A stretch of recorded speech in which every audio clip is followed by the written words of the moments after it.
Okay, I'm gonna make a quick video, try to make a quick video on how to overclock your monitors. I have two monitors here. I have the LG, I think it's 29, it's a 29 inch, but it's 29U58P, I believe is the name of the brand. This is the Acer 24 inch. This is a 1080p, and this is the ultra wide. So what you're gonna do is you're gonna right click, you're gonna go into NVIDIA control panel. Alright, and then you're gonna go into change resolution under display, and then when you get there, I have two displays on mine, so you might just have one. It just depends on what you set up, but I have the LG, and then I have the Acer H23HL. That's the brand or manufacturer number. So what you're gonna do, and you can see that I have different ones. These are already the ones I overclocked. I have the super sampling 3620 by 1527, and then I have the native 2560 by 1080, and then you can see all the different ones. Now here's the native.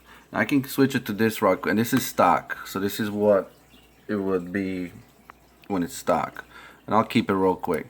So this is what you get out of the box. You get it locked to 60 hertz, and it's 2560 by 1080 native. And the ones that I made custom are up there, but what you're gonna do is you're gonna go to customize, and you're gonna go to custom resolution. Now you can see the ones that I've tested already and they work. Go to custom resolution, and then this is where you're gonna change your hertz and try to overclock it a little bit. So this is how you would do it.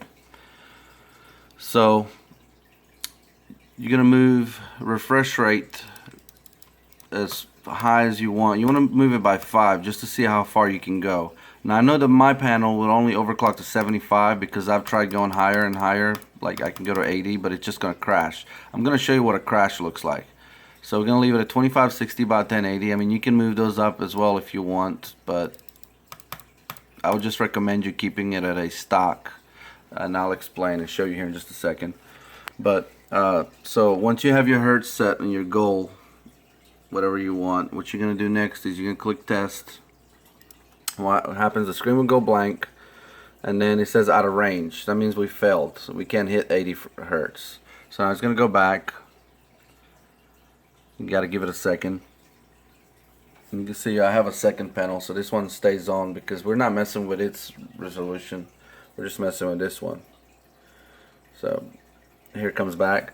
So we know that I can hit 80 hertz. 75 is my max. So what you would do is you would click on 75, and then you would kick test, and custom resolution already selection. So I already have it selected. So that's how you would find out. You can go up to 144, 160 just to see what you can hit. But most low-end monitors, you can only overclock them just slightly. So these are the two that I have set. Now you can delete them right here, but you can only delete them if you're not on that current resolution. So if I'm currently running this one, I'm not gonna be able to delete that. So you have to like be off of it. So what I'm gonna do is I'm gonna go ahead and set it to my native 2560 by 1080, but with the overclocked resolution. You can see that it's 75 hertz right here. That's the one overclocked. I'm gonna go ahead and apply that one. Alright, so we're gonna keep it, and there it is. Now I can go to 4K ultra wide right here, but that's super sampling. That means it's upscaling the image from 2560 1080 up to 3620, and to me I can do it sometimes when I play video games, but you can just see what happens when I do it. Now look at the scroll, the arrow key. See how straight it is, and you can see the pixels. Now let's click on this 3620 1527. Let me set it on that real quick, and things turn out a little blurry when I do it. And then you can see that the arrow got slightly deformed, but there's more pixels. Now I can run it at this as well, and I'll leave it at that. So to overclock this one, it does pretty much the same thing. I'll go to Acer. Now you can see that I have it overclocked 75. Now that's as high as I can go with the Acer. I can't go any higher, so there's no point to doing it. So you know you probably have it set on a native. So I don't have a set on that, but let's say that I did. So what you're gonna do is, you're gonna go to customize. You're gonna set your same thing and then click OK. So it's really easy, but that's pretty much sums it up. Let me know if you guys have any questions, or if it didn't work for you.